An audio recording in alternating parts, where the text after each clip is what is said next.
What is up, Nerf Nation? I'm Naptown Nerf, and today we are going to be doing a mod guide for the rival Hypnos. Now, rival blasters, especially the springers, can be a bit tricky sometimes to modify with the gears and all the inner workings, so I'm not sure how this one's going to be. I haven't seen anybody do a mod guide for this one yet, so we will crack this thing open and see what we got to work with. Now, disclaimer, these already have pretty heavy-duty springs in them, so when you put even more spring load into them, especially since they use gears to prime, you will possibly wear down your blaster and it may fail at some point down the road. Should work with a K26 or possibly K25 and get more power, but those gears may strip at some point or break or whatnot. So that's just kind of the risk you take when you mod a blaster, but especially one with gears. So let's crack this thing open and see what we got to work with. Alright, grab our magnet bolt and our screwdriver and start taking out all these screws. We have quite a few of them.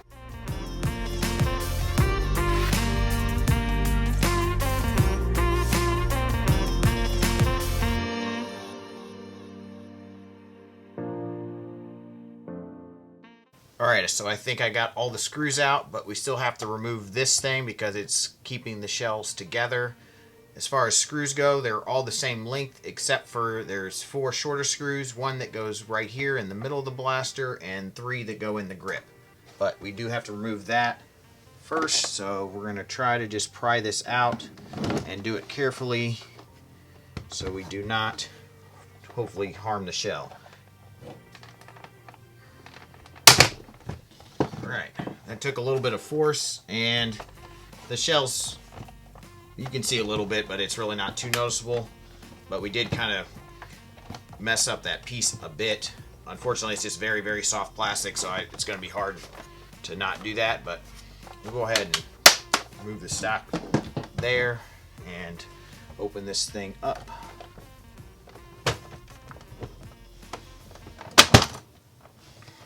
Alright, moment of truth. Hopefully nothing flies out. Nope. Okay, so there's our internals, and as you can see here are the gears. This is pretty similar to most internals of rival blasters from what I have opened anyways. They always have these gears with the springers, and I think this is our catch mechanism back here. Or, yeah, this is what the trigger pushes up on. So this is our catch here, which is very interesting how it's there, and then there's this piece of plastic that goes in between. And then I think this is our plunger rod here. And that goes back and catches onto this, and then the trigger releases it, obviously. We have our little ratcheting thing here. This you probably don't need. This just makes that noise. It will kind of hold it in place, so I guess for kids, if they don't get it quite all the way primed, it won't just go back forward. So you could remove that if you want to, I do believe. So yeah, alright, well, let's see if we can pull some stuff out here. I'm going to go ahead and remove the trigger to get it out of the way. And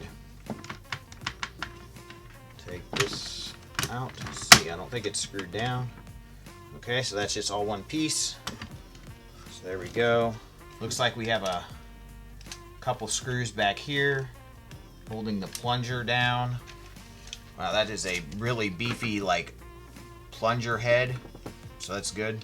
We do have 2 screws here that look like it's keeping that on. So, and then there's also 2 screws back here. I don't know if that's just for this, which is the sled. We probably don't have to remove that, hopefully. It's always good when you're opening up a blaster for the first time to kind of really look at it before you just start taking it apart. That way, hopefully, you'll have a better idea how to put it back together. And videotaping yourself or taking pictures is always a really good idea. So, hopefully, we can do that. I'm going to remove these 2 screws first. The one on the back has the ring around it, and then the one on the front is different, so just know which one goes in which spot.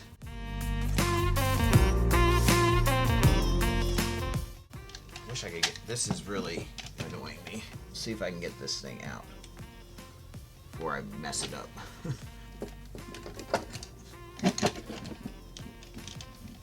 Oh, okay. So that just pulls right out. That's actually really easy. You just push this up and it should just pull right out. So we can get that out because this is a pretty flimsy piece here, and I don't want to mess that up trying to finagle this and get screws out and whatnot. So take that part out, and then we will remove these 2 screws here. Alright. This has a little spring back here that kind of keeps it forward there. So just know that that's there. You got, see, these 2 screws. These are a little longer than the one that we took out the back. Actually, I'm just going to put those back in there and try not to lose them. So then they're in there when we want to put this back on. Put that to the side. And then maybe we can take out our plunger. Yep, there's our plunger. Pretty cool. Air restrictor. Put that aside. Alright, you guys, so I apologize for my AC unit. It is very loud, but it's winter time. I have a heat pump, that's why it's on. And I really can't do anything about it unless I don't want heat in the house. So we are going to try to remove this part here. This is what's holding on the plunger tube, and I think it should come out, hopefully. But there's a lot of spring. Like, obviously this is a pretty beefy spring, so I don't really know. Those screws were holding that down, but this should come off somehow. Maybe if we push on this. There we go. Okay, here we go. That's how they do it. So you push on the plunger head and then it will just pop right off. That's really, really easy. So then that should just come right out. There's our plunger, and then this can remove off of here. Alright, so we got this part here, and that plunger head is kind of loose on there. See, the plunger is actually not that big. I mean, it's really wide, but it's not that long. But that is very, very loose. So we can definitely put some electrical tape under there and make that seal a lot better. So that should help performance some just by doing that. Pull that off. It's a very big spring. It's very beefy. I mean, that's a pretty beefy spring already. So I'm thinking that K26 is probably going to be our best bet. That looks very similar size to K26, so it should be a bit stronger than this K26, but I don't know how much it will be. Alright, so yeah, the diameter is, I mean, maybe just a touch wider than K26.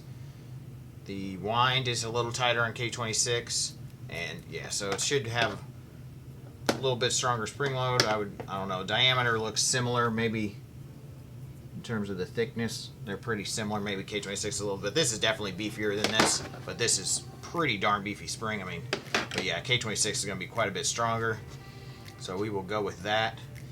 And I guess, you know, I think I'll just try, because of the way that all goes together, I don't think we really want to do too much longer than this.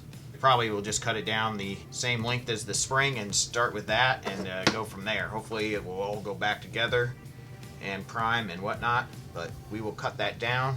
And I like to use my little bolt cutters because it's a lot more convenient to have some of these than a big beefy set, and it's a lot safer to do this way than obviously a Dremel. But you could cut it with a Dremel if you don't have bolt cutters, but these are pretty cheap on Amazon. I'll put a link in the description. So we want it right here.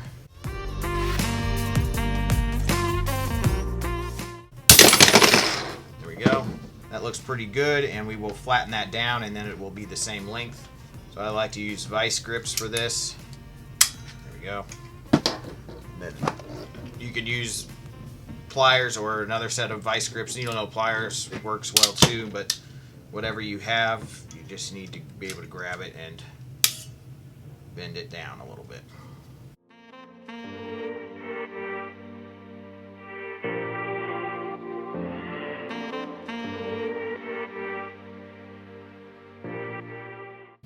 Alright, so that looks pretty good. I mean, it's definitely not as pretty as this side, but you know, it's not bad. It's flat enough. We'll put the manufactured side on this, and I always get my K26 from out of Darts, so it is flattened like that. And it's a lot cheaper than getting it from McMaster because of shipping and whatnot. This looks like it might be a little bit small. I'm hoping I can force it over there without having to cut it down. Get it into that locking mechanism. Oh, there we go. Yep. So with a little bit of force, you can get it over the little nubs, and that will lock that on there. So that's a nice fit. And we'll take off that O-ring. And I like electrical tape, but Teflon tape's just fine too, whatever you prefer. and we'll put a few wraps under that.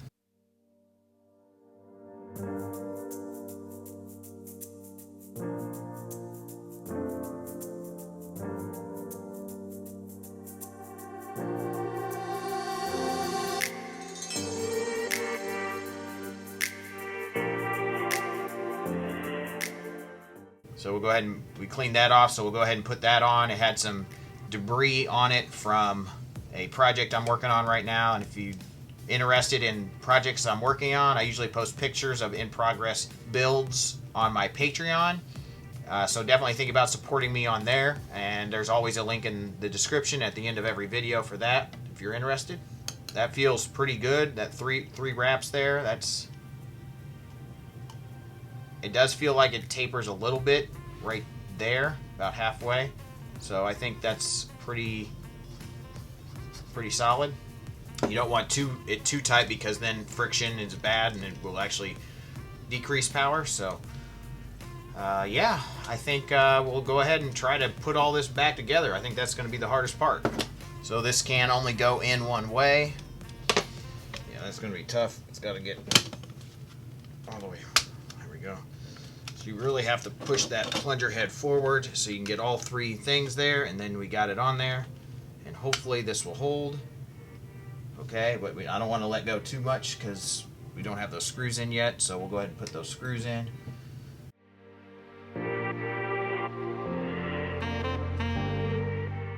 There we go. And then we want to put our plunger head back on, but we need to re-lubricate everything, and I'd recommend doing it now because having lubricant while you put that in is going to be on your O-ring at least. Your plunger you could do before, but you might as well do it all at the same time. It just will make it a lot easier to do that without all that grease on there. So we'll go ahead and re-lubricate this. We'll clean it out first though. There's not a whole lot of lube in this, and it seems to be the way Nerf is doing it lately. They don't put a whole lot of lubricant in their blasters anymore, which is interesting. Super Lube is what I go with, and I'll have a link to where you can get this. There's smaller tubes on Containment Crew like this, so if you're just doing one project, maybe this is fine, but this is a lot more for your buck. So, I mean, I think that this is like $5 and this is less than 10.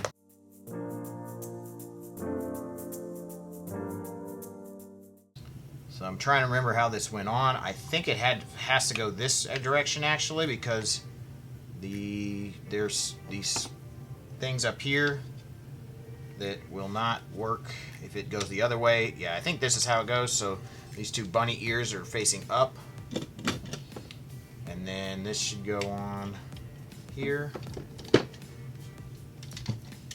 Make sure that spring is still in there, and you're gonna have to hold it down.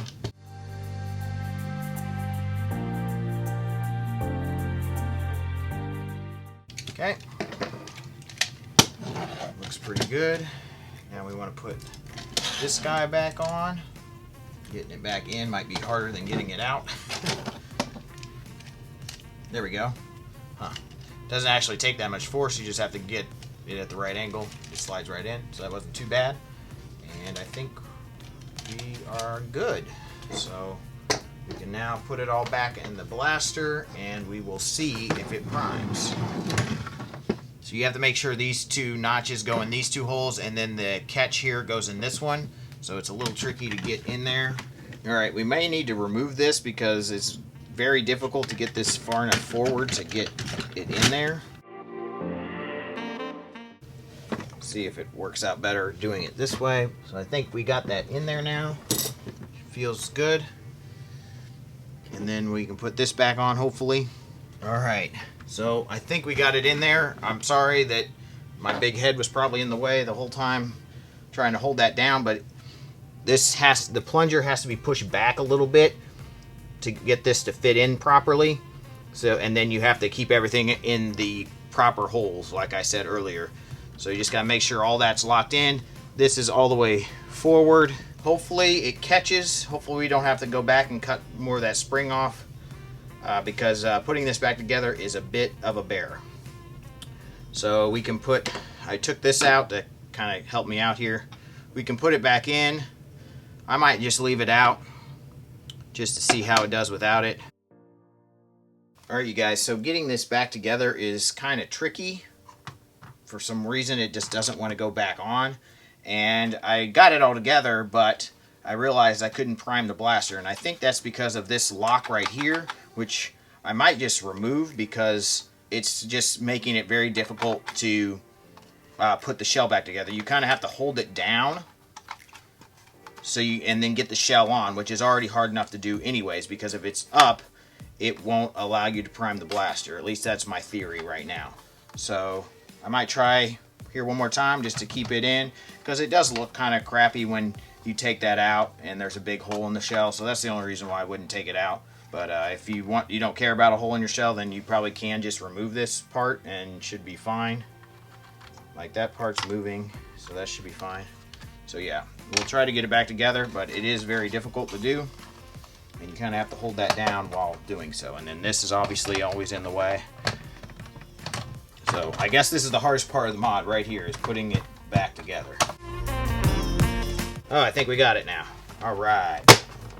I just needed to show you guys what I was doing, and then it went on just fine. So it is difficult to get back together, but it should sit flush in the end.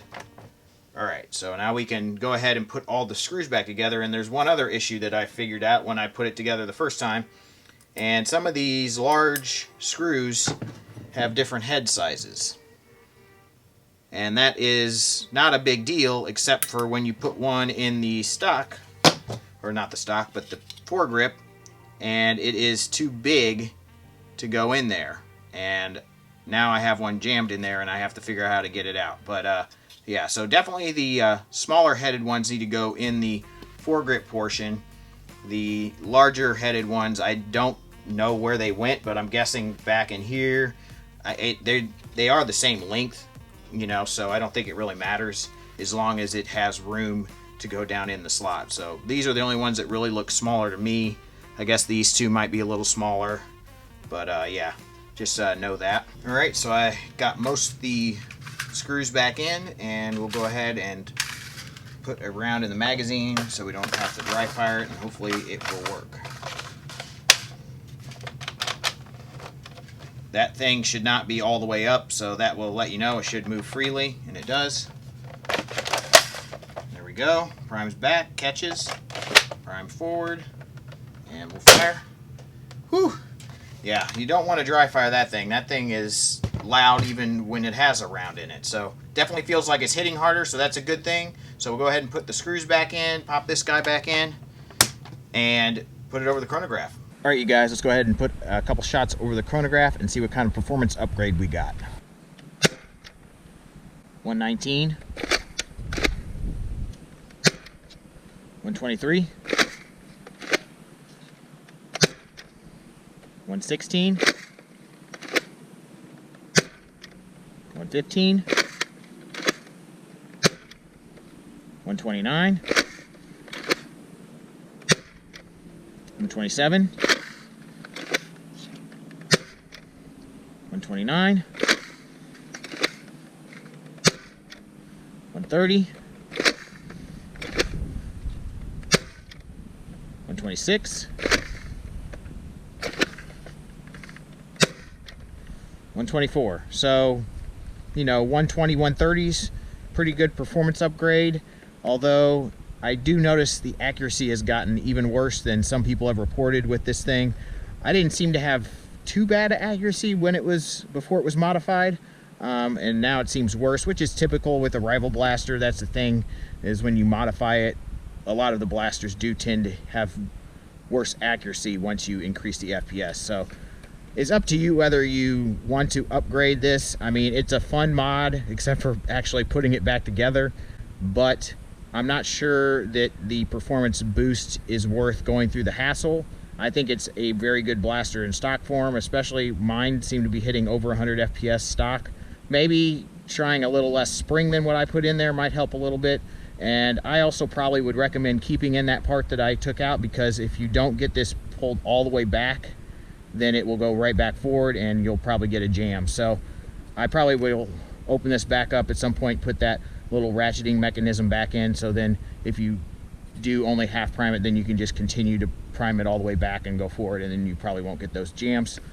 hopefully you enjoyed the mod guide, and if you think that it's worth the performance upgrade of about 20 or so FPS, then go for it. All the links to everything you need will be in the description box below.